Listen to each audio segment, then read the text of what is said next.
Modi cabinet ने हाल ही में 8वें वेतन आयोग की कमेटी के गठन को मंजूरी दे दी है। ये कमेटी आने वाले समय में गठित हो जाएगी। इसके अध्यक्ष और सदस्य कौन होंगे, फिलहाल इसके बारे में जानकारी नहीं है, लेकिन 8वें वेतन आयोग से लोगों को कई प्रकार की उम्मीदें हैं। कर्मचारी, पेंशनर्स, उन्हें उम्मीद है कि उनकी वेतन में और पेंशनर्स की पेंशन में अच्छा खासा इजाफा होगा। और क्योंकि जो ये 8वां वेतन आयोग है ये 1 जनवरी 2026 से लागू होना है, तो ऐसे में अब कमेटी की चर्चाओं को लेकर लोगों के अंदर उम्मीद जगना शुरू हो गई है। हम आज जानेंगे कि पेंशनर्स को 8वें वेतन आयोग से क्या उम्मीदें हैं, क्या उन्हें लगता है कि उनकी पेंशन में कितना इजाफा होगा। और जैसा कि हिमाचल में फिलहाल जो 7वां वेतन आयोग है उसकी देनदारियां भी अभी बकाया है, तो इसे लेकर पेंशनर्स का क्या कहना है, आइए जानते हैं। मदन लाल शर्मा। देखिए, पहले तो मैं आदरणीय प्रधानमंत्री मोदी जी का स्वागत करता हूं, जिन्होंने समयबद्धता के साथ जो है इस पे कमीशन को लागू किया है। इस वक्त भारत सरकार में 1 करोड़ 20 लाख के करीब जो पेंशन्स या कर्मचारी वो लाभान्वित हो गए इस योजना से, जिसमें से जो है 66% के करीब जो है पेंशन्स है जो लाभान्वित होंगे। लेकिन हमें दुख का ये विषय है कि अभी हिमाचल प्रदेश ने जो 7वां पे कमीशन हमारा 1/1/2016 से थे, वो भी अभी तक जो है वो नहीं दिया गया। लोग कोर्टों में जा चुके हैं, कोर्टों से कंटेम्प्ट पिटीशन हो चुकी है, लेकिन अभी तक जितनी देनदारियाँ हैं वो 25-25, 30 लाख की जो देनदारियाँ हैं वो अभी तक लंबित हिमाचल प्रदेश में पड़ी है। लेकिन जो सेंटर का पे कमीशन 8th पे कमीशन लागू हुआ है वो भी हो चुका है, और उसका हम धन्यवाद करते हैं कि उसकी प्रक्रिया जो है वो मैट्रिक्स के हिसाब से जो किया गया है उसका हम स्वागत करते हैं। और पेंशन्स भी हम इस वक्त जो है वो बहुत बहुत आभारी है मोदी जी के, जिन्होंने इस पे कमीशन को लागू किया है। लेकिन खेद का विषय है कि हिमाचल प्रदेश में जो है अभी तक हमारा जो 7वां पे कमीशन है वो भी लागू नहीं किया हुआ है, जिससे बहुत सी देनदारियाँ जो है वो पेंशनों की लंबित पड़ी हुई है। डीए जो अभी तक 3% का जो हमारा 3 किश्तों का जो डीए है वो पड़ा है, और लगभग 80 महीने का जो एरियर्स है वो भी अभी तक लंबित पड़ा है, जिसके जो है पेंशन्स जो है इस वक्त सभी पेंशन्स जो है वो आक्रोश में है। जो कर्मचारी है वो डीए को लेके आक्रोश में है। तो हम यही माननीय मुख्यमंत्री हिमाचल प्रदेश से भी आग्रह करते हैं कि जब ये हमारा 8वां पे कमीशन लागू हो चुका है तो पिछली जो हमारे 7वें पे कमीशन की देनदारियाँ हैं वो शीघ्र से शीघ्र जो है वो अदा की जाए। जहाँ तक 8th पे कमीशन की बात है, भारत सरकार ने तो इसकी कमेटी कॉन्स्टिट्यूट करने की घोषणा कर दी है, और जो कि विद इफेक्ट फ्रॉम 1 जनवरी 2026 से शुरू हो जाएंगी। कोई एरियर का उसमें चक्कर नहीं रहेगा, इम्प्लीमेंट हो जाएगा। लेकिन दुख का विषय अभी हिमाचल में जो 2016 से जो हमारा पिछला जो पे कमीशन था, 7th पे कमीशन, उसकी देनदारी ही पूरी नहीं हुई।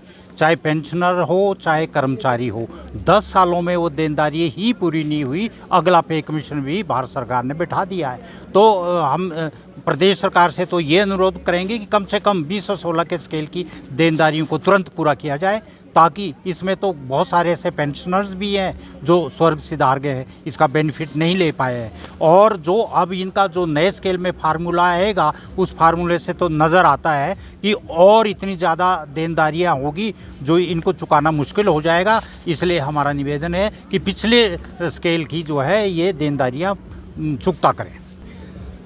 जहाँ तक तो सवाल पेंशनर्स का है, इस वक्त 1,70,000 से अधिक पेंशनर्स हैं जो रेगुलर जो गवर्नमेंट उससे पेंशन लेते हैं, जो इस योजना से लाभान्वित होते हैं। और जहाँ तक इंडिविजुअल कैपेसिटी की बात करें तो क्लास 4 से लेके क्लास 1 तक अलग अलग रेंज में इसको 5-7 हज़ार से लेके और 40,000 तक का पर मंथ पर मैन घाटा है, जब तक ये इम्प्लीमेंट नहीं होता। और एरियर है, लोगों का 25-25 लाख एरियर बनता है। डीए की किस्तें हैं, डीए का एरियर है, 3 किस्तें हम पीछे चले हैं सेंट्रल गवर्नमेंट से। ये सारी देनदारी इकट्ठी होती जा रही है, स्वाभाविक है इकट्ठी होगी तो इसे नहीं पे कर पाएगी गवर्नमेंट, तो इसे समय अनुसार जो चुकता करें। मैं भूपराम वर्मा।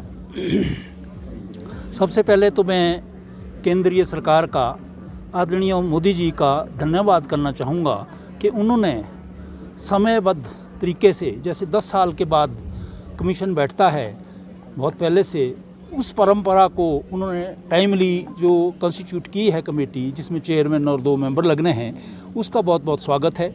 उन्होंने केंद्रीय कर्मचारियों के लिए ये एक तोहफ़ा दिया है और यही जो कमीशन है अल्टीमेटली हिमाचल प्रदेश में भी यही लागू होना है। परंतु दुख का विषय ये है कि हिमाचल प्रदेश सरकार की हालत ऐसी है कि आजकल ट्रेजरी में 10,000 से ऊपर का भुगतान देना भी बंद हुआ है और कर्मचारियों और पेंशनर्स को तनख्वाह देने के लिए भी पैसे नहीं हैं। ट्रेजरी में पिछली बार सिर्फ पेंशनर्स को पहली को पेंशन मिली है और उससे पहले 9 तारीख को मिलती थी और आने वाले समय में भी ऐसा लगता है कि सरकार कर्ज पे कर्ज लेती जा रही है और अनप्रोडक्टिव खर्चे करी जा रही है। जैसे ट्रिब्यूनल को खोलना, जिसमें करोड़ों रुपए आप खर्च करने जा रहे हैं और ट्रेजरी एक हिसाब से बंद ही है, ठेकेदारों की देनदारियां हैं, बाकी अनप्रोडक्टिव एक्सपेंडिचर जो है हिमाचल प्रदेश सरकार जो है कर रही है। कैसे इस कमीशन जो बैठा है और इसकी जो देनदारियां हैं अभी तक 2016 से लेकर अभी तक की जो पेंशनर्स की और कर्मचारियों की देनदारियां हैं, एक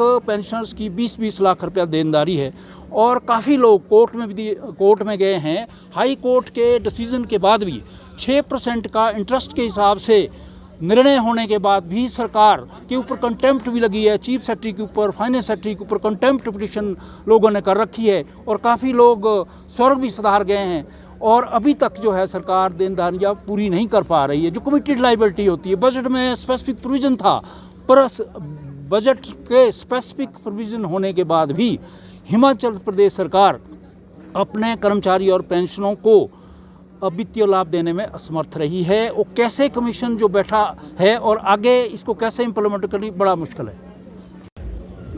देखो, ये हम जो अभी जो कहते हमें कहते अपना कुछ पड़ा है या कुछ में है, तो उसमें कहते इस समय जो मिनिमम पेंशन है वो है 9,000 रुपये।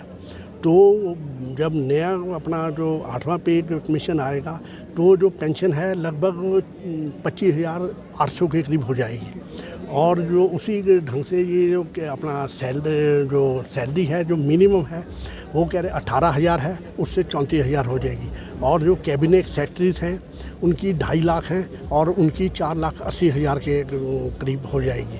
तो इसमें एक ही अब जिस ढंग से अपना महंगाई बढ़ रही है उस हिसाब से तो ठीक लग रहा है कि अब उससे कहते हैं हम सभी को लाभ होगा।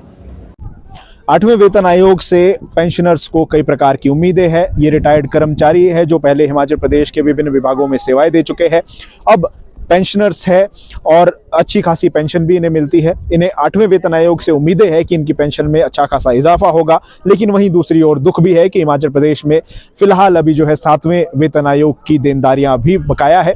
इन्होंने सरकार से मांग भी की है कि 8वां वेतन आयोग लागू होने से पहले 7वें वेतन आयोग की जो देनदारियां हैं उसको सरकार पूरा करे, ताकि जल्द से जल्द कर्मचारियों को और पेंशनर्स को 8वें वेतन आयोग का लाभ मिल सके। पंकज सिंह, लोकल 18 शिमला।